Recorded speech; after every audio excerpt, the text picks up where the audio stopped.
Welcome to the New Books Network. Hello, and welcome to New Books in Women's History, a channel of the New Books Network. I'm Rebecca Turkington, and I am so pleased to be joined today by Dr. Rachael Hanel to discuss her new book, Not the Camilla We Knew, One Woman's Path from Small-Town America to the Symbionese Liberation Army. It's just been published by Minnesota University Press. So, Rachael, thank you for coming on the podcast. Thank you so much for having me. It's a pleasure.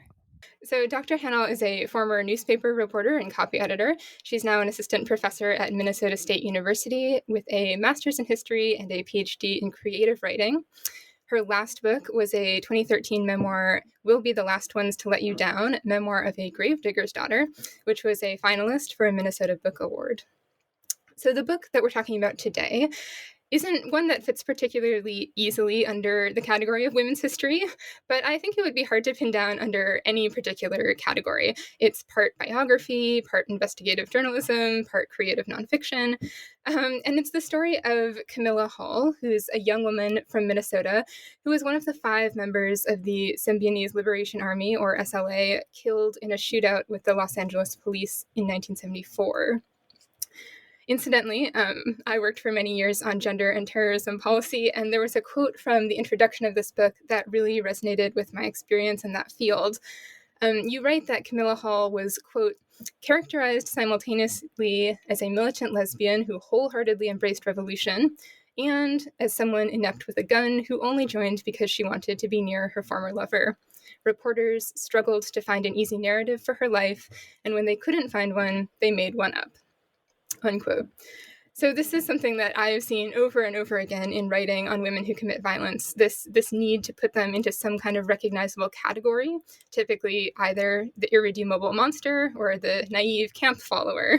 And so the care that you take in this to really unpack the psychological, the political, the historical, and the personal factors that influenced Camilla and her choices is a really welcome intervention.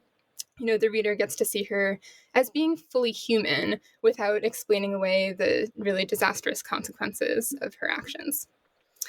So before we jump into this book, tell us a little bit about your own background. What about your previous writing led you to this, and why Camilla Hall?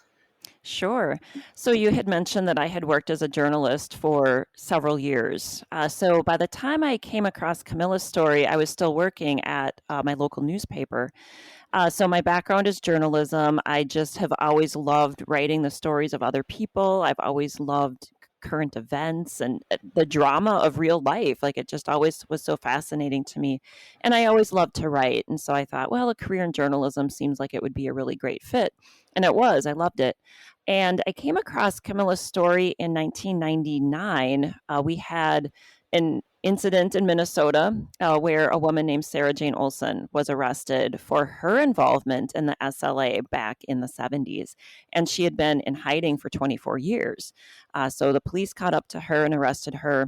And in the newspaper reports that occurred after her arrest, that's when I found some information about Camilla. There was a background story on the SLA and a little picture of Camilla in the newspaper, and a little cut line under the picture that said she was from St. Peter, Minnesota, which was only 10 miles from where I was living. And I thought, wow, I've never heard of her.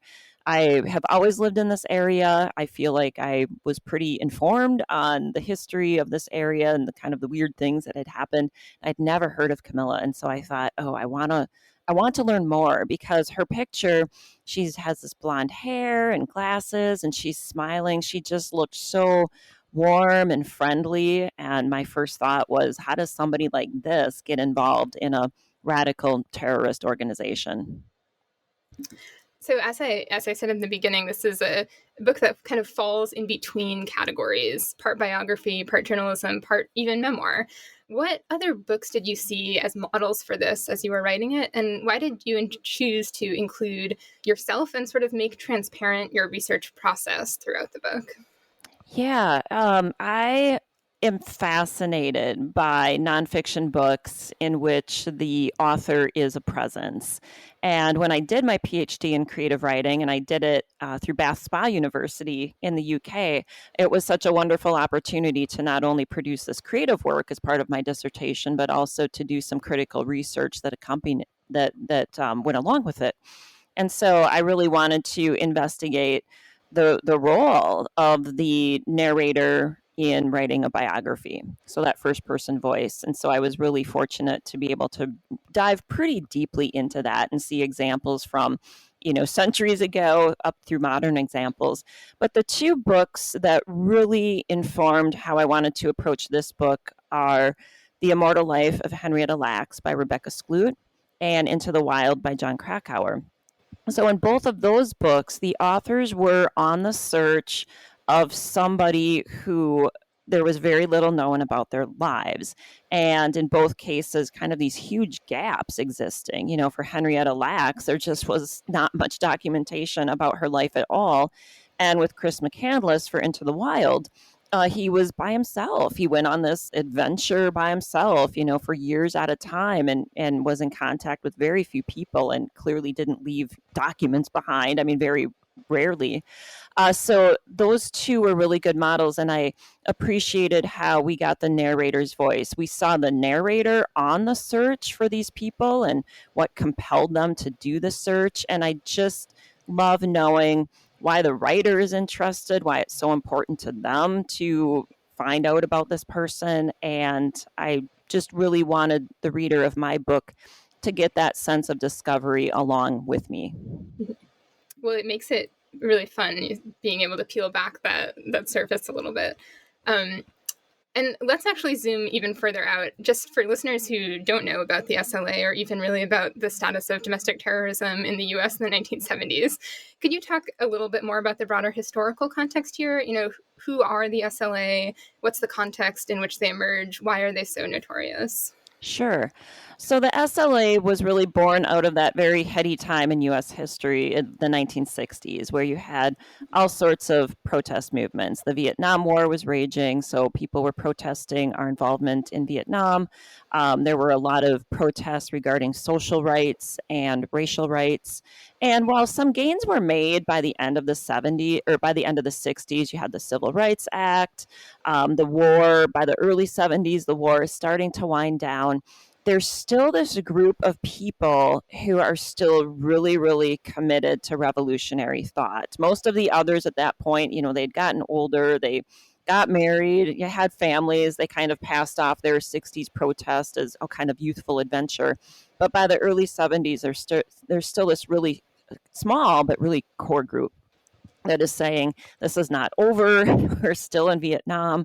We still have way too much progress to make for, racial equality or social equality. So the people who remained, who were committed, were particularly committed, and they were particularly radical. And so the SLA comes out of that. So by early 1973, there's a core group of maybe 4 people who are writing these communiques and manifestos for this new group, the SLA, and their vision for what they wanted it to be. So they really became notorious because they were so violent. Really a lot of the protest movements in the 60s were relatively peaceful. And by the late 60s, early 70s, you start to see the groups who do remain are becoming more violent with bombings and that kind of thing. But the SLA, their first action was to kill Marcus Foster, a Black school superintendent in Oakland, which seemed really bizarre for a group that wanted all this racial progress. Why would their first target be a Black man? And then certainly most notorious for the kidnapping of newspaper heiress Patricia Hearst in February 1974, which gave them worldwide attention. Mm-hmm. So, as you said, like Henrietta Lacks, like Chris McCandless, this is in a lot of ways a biography of just a regular person. And that brings with it a lot of challenges of finding ways to get at their inner lives. So how did you go about that with no archive? How did you find these sources beyond these very thin and often salacious narratives that you find in the press? Right. Well, I was very lucky in that Camilla's father, the Reverend George Hall, had left some documents in archives at Gustavus Adolphus College in St. Peter, where he had taught for several years. He had taught religion and theology. And I think because that is the place where he had spent the most time, the Halls were a very itinerant family. They moved around a lot because of his job as a pastor and a professor. But they were in St. Peter for the longest amount of time. So I think he felt a special tie toward that college. And I also felt, he's kind of a historian. He's a scholar. And so I think he was a man who really understood that we need documentation. I want to leave these things behind, and I want to leave them someplace where people will take care of them. So in that archive, there's not very much, but I had some letters to start with. I had some writings that George Hall had did. He had written an unpublished memoir after his wife had died. And there were some other materials in there that at least gave me a start. And so as I started digging, started writing a blog, then I just would uncover more and more. Suddenly I had people reaching out to me because, they knew Camilla, and things like that. So it really was a snowball effect. And I always thought I never had enough, right? Like as a historian, you think, oh, I never have enough. But when I finally sat down with it all and pieced it all together, it was enough for at least what I wanted to do. Mm-hmm. Well, let's jump into that story that you were able to tell then. So you start in parts 1 and 2 of this book of sort of chronologically going through Camilla's life. So let's start at the beginning. What was her childhood like, her early adulthood? How did she grow up? Yeah, so she grows up in St. Peter, Minnesota, small town. I mean, at that time, maybe 7,000 people, quite small, but with this Lutheran college. So she grows up there and, just kind of living your typical Midwestern life. But one thing that really marked Camilla's life as a young child were sibling deaths. So this is really what sets her apart as she's growing up. Just a very, very tragic story. So she had a brother who died when she was 3 years old. Unexpectedly, it just seemed like he had some kind of virus that attacked his heart and he died. 3 years later, her other brother died of what appeared to be a genetic kidney condition. So then it's just Camilla and her sister Nan. So they're growing up together. But by the time they get to high school, when Nan is a freshman and Camilla is a senior, Nan dies. So she seems to also have this kidney genetic condition. And Nan had a lot of health problems growing up too. So by the time Camilla is 17, she's the only one left in the family. And it just really is so tragic. But this is a family, faith is very important to them. They're Lutheran. So they really have that mindset of being stoic, not talking a lot about emotions. It's very much like, well, we have faith in God. We're just going to move on. We're just going to plunge right headlong into life and really pick ourselves up.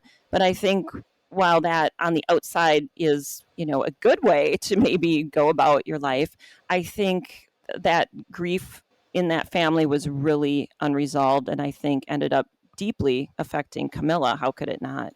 Yeah. So after that, when she leaves for college, what kind of life does she start to build for herself outside of her parents?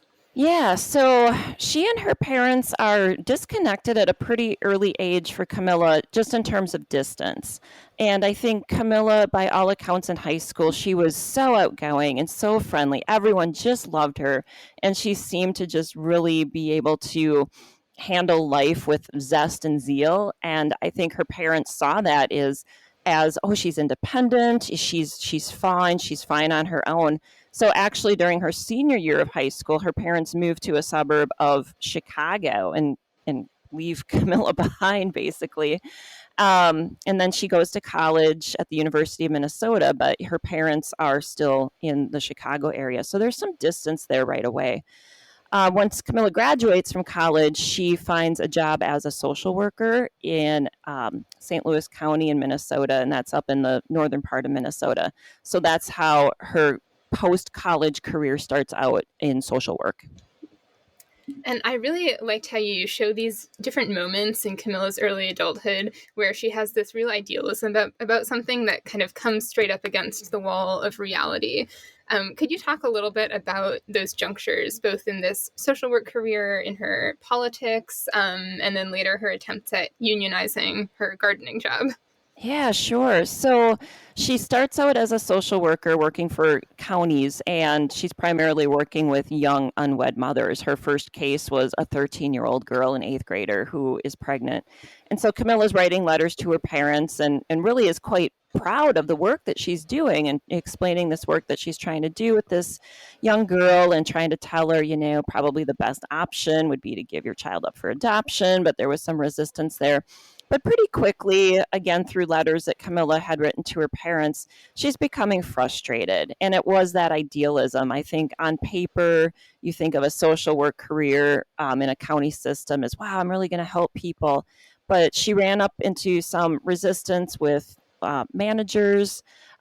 Camilla really just tried to follow the rules as far as who gets money and that kind of thing. And then she said clients would complain and they would go up the chain and the manager would just override Camilla's decision and give them money anyway. So I think she just grew frustrated pretty quickly. And also Camilla is a really deeply empathetic person. And, you're working with some pretty sad cases when you're working in social work. And she managed to do it for 2 years and then just got burned out. So at that juncture, she decides she wants to move to California. And she was a talented artist. And so she thought, you know what, maybe I'll move to California and make my living doing art. So she was able to do that for a little bit in Los Angeles. And then after about a year, that dried up. And so she said, well, I'm going to pivot. I'll go to Berkeley and see if I can make a living there doing art. And that only worked for a little bit. And so she pivots and she says, well, I love the outdoors and nature. And she gets a gardening job for a parks district. And then at that point, women were only temporary workers. And so she was really working hard in 1973 to try to get the Parks District to hire these women on full time.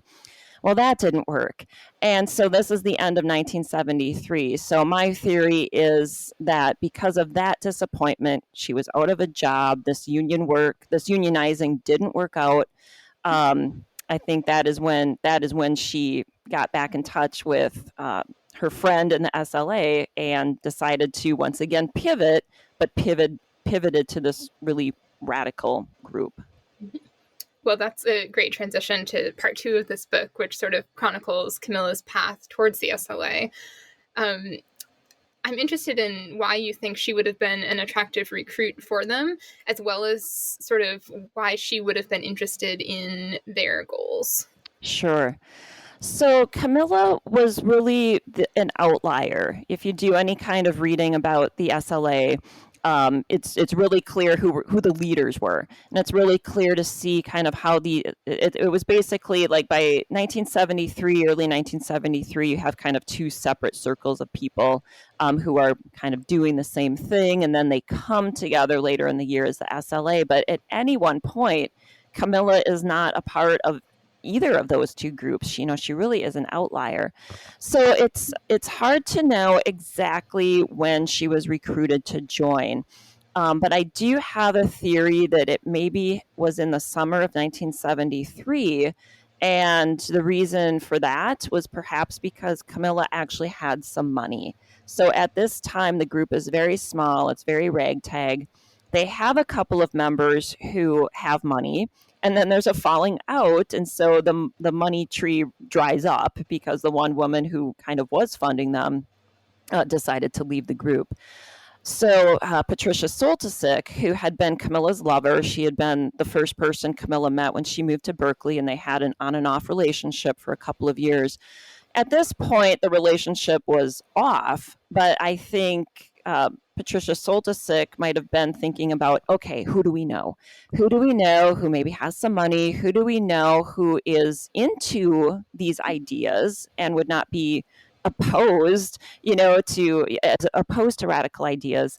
I'm just wondering if maybe Camilla was approached initially during that time just for money, because nobody in the SLA at this point was working. Camilla was the only one who had a job. She had some money coming in through a trust fund as well. And I think I could see her, giving money to the group in this initial stage, but also giving money and saying, oh, that's it. I don't want to be involved any more than this, but yeah, sure, I'll give you some money. So I think maybe over the last couple of months of 1973, either they worked on Camilla a little bit more to try to get her into the group, or she finally came around because on paper, this is a group that Camilla would back their ideas, through their manifestos and communiques. It it looks good, to a radical in the early 70s. Could we talk a little bit more about that? What are the ideas in their manifesto that would have struck a chord with her? And I'm especially interested in a quote you include from Emily Harris, I think, that Camilla, quote, felt the methods of women's struggle had to be expanded. What do you think she meant by that? Yeah, so if you read some of the first writings that the SLA put out, they put out a number of what they called screeds, and they put out a number of what they called manifestos.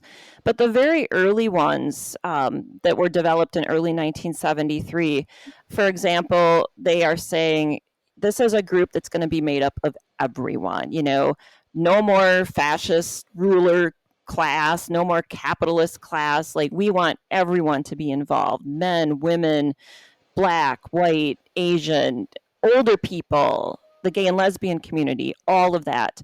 And they had several goals, women's rights being one of them. So the SLA really kind of everybody had their little thing, that they were fighting for. And I think Camilla was recruited and also was attracted to the group because there was this pretty big emphasis on women's rights. Like, we are going to fight for women, and also gay and lesbian rights. With Camilla being a lesbian, that was something really important to her too. So I can see where on the surface, if a group is saying, hey, we're all equal here and we are going to fight because we're tired of it, we're frustrated, we're going to fight to try to get these things to finally work. I think that would be one reason why Camilla would have been attracted to their ideals. And let's talk a little as well about women's participation more broadly in the SLA. She's not really an outlier on that front because at least half the members of the SLA are women. And a lot of them are acting as combatants, which is not entirely typical to see in this type of group. Could you talk a little bit more about some of the other women who were involved and maybe why you think that the group was so attractive?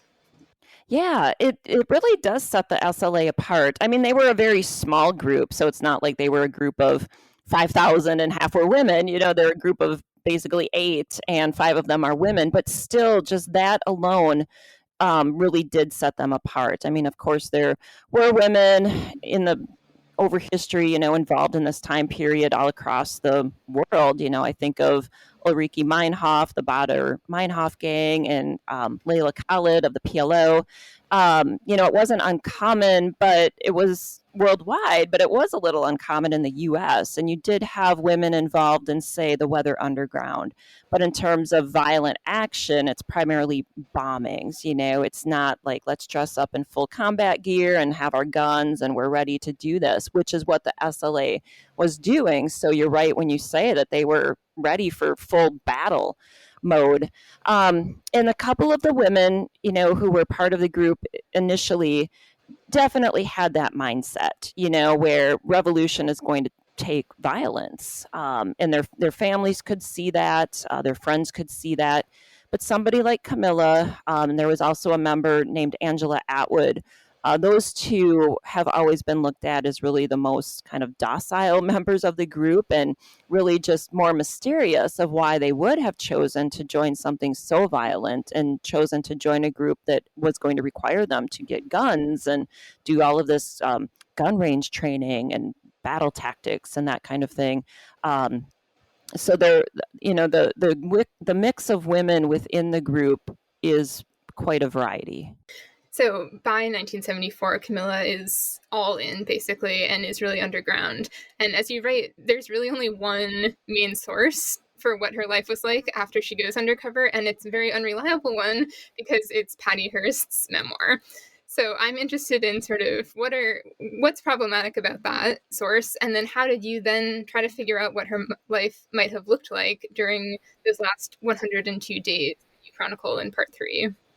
Right. So yeah, the Patty Hearst memoir, you have to look at what's her goal here, and so that memoir came out in 1982.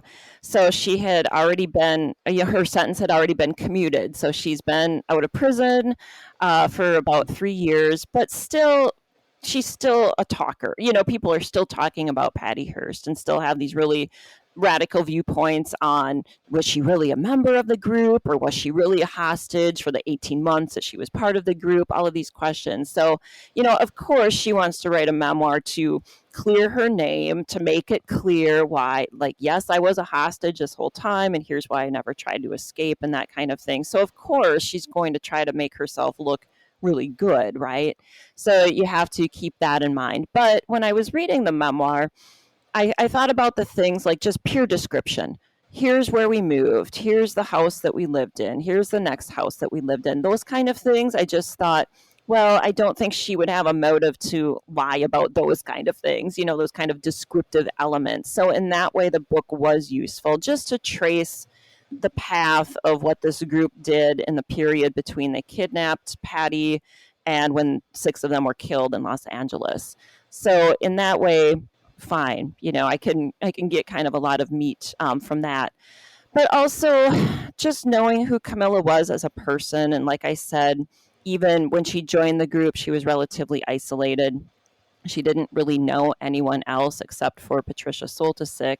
So I can't help but to think that while she's within that group, while they're in hiding, she's still isolated. I think Angela Atwood was a very kind soul, but there are some people involved in this group who are not very kind. So Donald DeFreeze being one of them, Sinkyu, the leader, he just sounded kind of brutal and certainly had to question, his mental stability as well. And somebody like Bill Harris, just anytime I hear Bill Harris talk these days, and it's not very often, but he just kind of comes off as a complete jerk. So I think that Camilla really would have struggled during that time. You're in these tiny little cramped spaces with 8 other people. You can never leave. And I think the tension must have just been incredible. And, as her, Camilla being such an empathetic person, I felt safe to assume that was a very, very tough time for her. So what was the prevailing story about Camilla and about her role in the SLA before this book? How have journalists, how have other historians included her when they tell the story of the SLA? Yeah, it's very dismissive. So for one thing, there's very little out there. Hardly anybody, if they are going to write about the SLA. Well, if anyone's going to write about the SLA, it's going to be about Patty Hearst. And then if they do decide to go beyond that and they want to make it more of a group history, Camilla still just gets the briefest of mentions. I mean, I think she is the one where the littlest is known about her. And so they do tend to rely on the newspaper reports that came out at the time, where let's just put her in an easy little box. Oh, she represented the gay and lesbian faction, so she must have been a militant lesbian, and that's why she joined this terrorist group. So that's really kind of the prevailing attitude toward her that you find, and that just gets repeated. So there have been books about the SLA that have come out over the years, and still that type of description is still what writers tend to rely on when they're writing about Camilla, even if it's a brief mention. You also note that they often talk about her as being chubby, which I thought was sort of sad and a little bit indicative of how seriously they treated her. Exactly. Yeah, she was often cast as heavy or overweight, and I really can't figure that out. There had been one time in her life where she was a little bit on the heavier side, but even in letters she's writing to her parents once she's settled in the Bay Area, she's hiking 10 miles, she's taking karate lessons, she's telling her parents, wow, I've lost a lot of weight. So it's just really bizarre that, somebody from high school was probably interviewed when she died and said, oh, I remember Camilla is, kind of chubby, and that's probably all they had to go on. So you draw on a lot of different sort of unorthodox sources in this final section, I think, to try to get a sense of what her personality, what her mind would have been like. So I'd love to talk through a few of those. One is these different potential psychological explanations for her behavior, and you draw on someone else's PhD dissertation, which I thought was interesting. Tell us more about that source and what from it did you find useful for understanding her? Right. So that source, it is a PhD dissertation done in 1978 by a man named Harvey Honig. And that dissertation was included in those archives when I first came across any Camilla material. That dissertation was there. So I was able to read it right away at the beginning of my research. And it's so valuable because Harvey was a PhD student in psychology. And so his whole premise is he wants to try to get to know Camilla on a psychological level. Well, clearly she's dead, right? So his sources are her parents who sit down to do interviews with him. He talks to 3 friends of Camilla from different stages in her life and does interviews with them.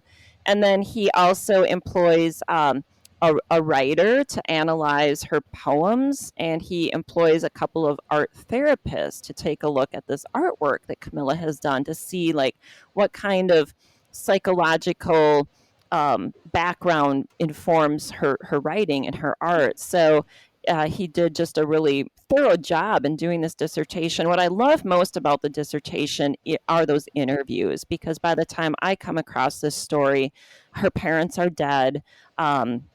And so to like hear their voice, I mean, the transcripts are right in the dissertation. So to hear them being interviewed and answering questions that I too would have asked had they been alive, it's just like they were still alive. You know, they just came alive through the page. So without having that, this would have been a very difficult book to write.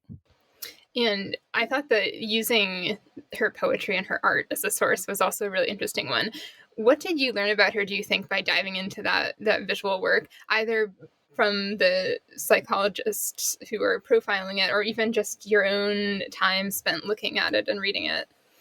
Yeah, so I'm no expert, you know, in art, art or poetry for that matter. But even somebody like me, when I do take a look at her art, for example, she does have 2 very distinct styles. And so there's one style that is very calm and placid, and it's kind of even whimsical, like these line drawings that she does.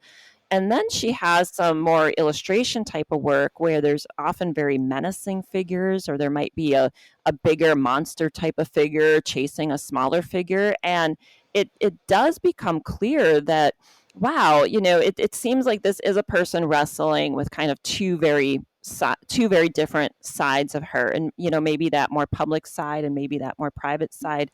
And one thing that I think about too is when she's in California, she is living as a lesbian. She's out, her friends know, like people around her know, but she never tells her parents. And so I think too, what a secret and what a burden that must have been for her to feel like she could never reveal her full self to her parents. And when I see this art, I just sometimes wonder if that was her just struggling with having to keep this side of herself a secret from the people that she loved the most. And her poems too, they often talk about kind of this longing and this love for somebody, and sometimes unrequited love. But then there's some that are a little darker too, and kind of have this apocalyptic tone. And that makes me think too, what's going on, kind of these 2 different sides. And it's hard to separate too the writer from the persona. It's kind of easy to just want to assume that is Camilla's voice in these poems, and maybe it's not, for all we know. But I think even for somebody not well versed in looking at writing or art, you can see kind of these 2 really distinct viewpoints coming out of her art and writing. And in this final section, you also have another really interesting source, which is another former member of the SLA who you actually go to visit in prison. And you mentioned at the beginning of the interview about Sarah Jane Olson, another Minnesota woman who is wrapped up in this. Could you talk about what it was like to visit her and what insights you got from speaking with her? Yeah, so that was my first time ever visiting anyone in prison. So I just really was taking it all in and really quite wide-eyed. Ironically, for the last year, I've been teaching university classes inside of prisons. So now on a weekly basis, I'm going to these facilities and teaching people and really seeing it from the inside. But Sarah Jane had told me in a letter, she said, yes, I'll talk to you, I'll visit with you, but I'm not going to talk about this time in the SLA that I had. And she didn't know Camilla. So Camilla died in the shootout. Sarah Jane and some others then stepped up to help the three, Patty Hearst and the Harrises, the three that had survived or weren't part of that shootout. So they didn't cross paths. So I knew that she didn't know Camilla, but I really did just want to talk to her just in general to get a sense of somebody growing up in the 50s and 60s, how do they land in Berkeley?